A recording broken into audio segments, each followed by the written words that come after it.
Here, these are some more winter tomatoes here in Dutch buckets. This one is actually 2 Moscow tomatoes. I think this one's a Black Prince or something. It's a Black Prince. That's a Black Plum. That one's not doing well. But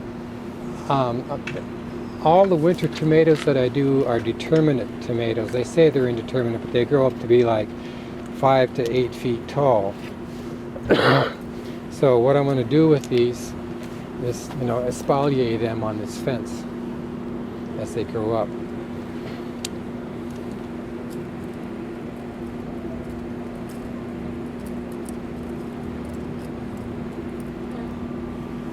Yeah, you got all hard. Yeah. So who knows? This is kind of an experiment. And there's more tomatoes here in the back, but here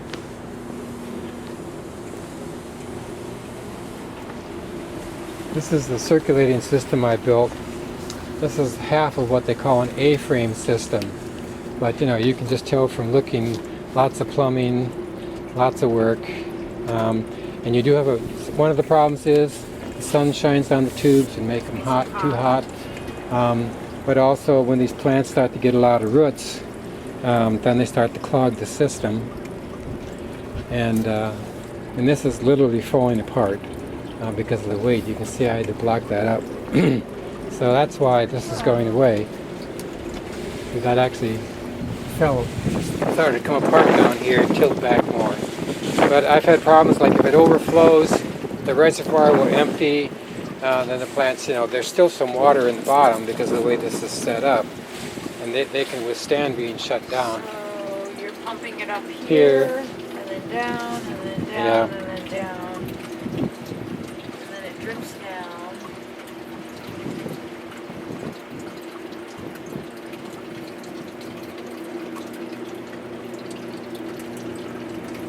And your pump's inside the Yeah, it's a submersible pump. submersible.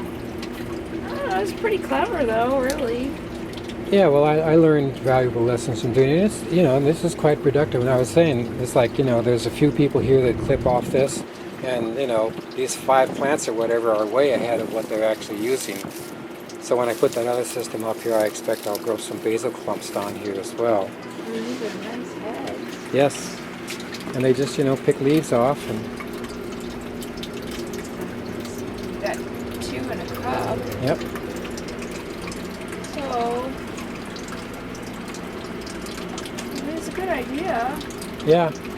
I think your wood dowels will probably not Strong enough in the end, yeah. But This is a better idea, just a little piece of wood. yeah. It's not a bad idea. It just doesn't circulate as much. Now here, this is probably a better plant. So this is basically a deep water culture in a 5-gallon bucket, and that's like a 2-inch stone in there. It's producing a lot of water into it, and you can see. Look at these roots already. That whole bucket will be just jam-packed full of roots.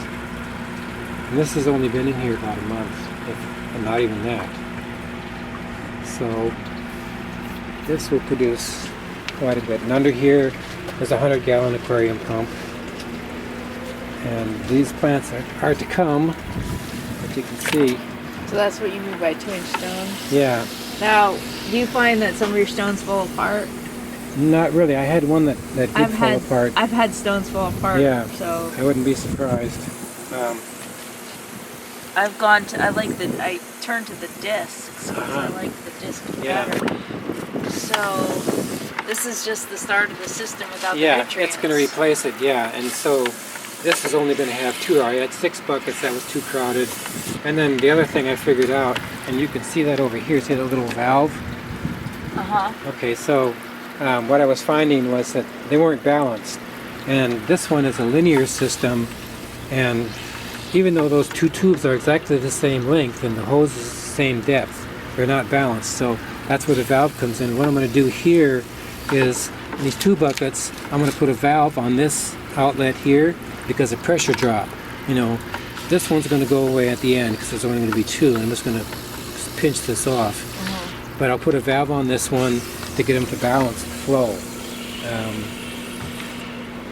Balance the airflow. Yeah.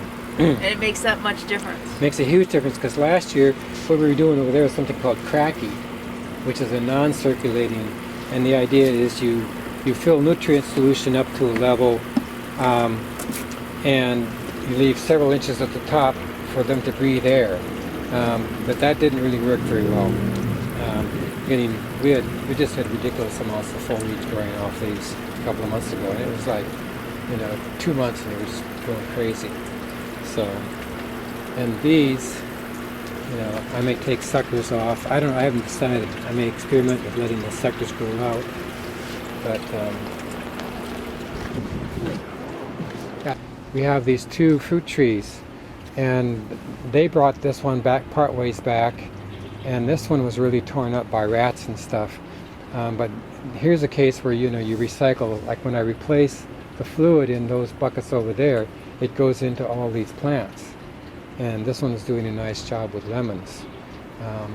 So Those are lemons? yeah, Holy moly. yeah. So that's where you kind of like close the loop on your nutrient solution. You take it out of the system and put it in potted plants.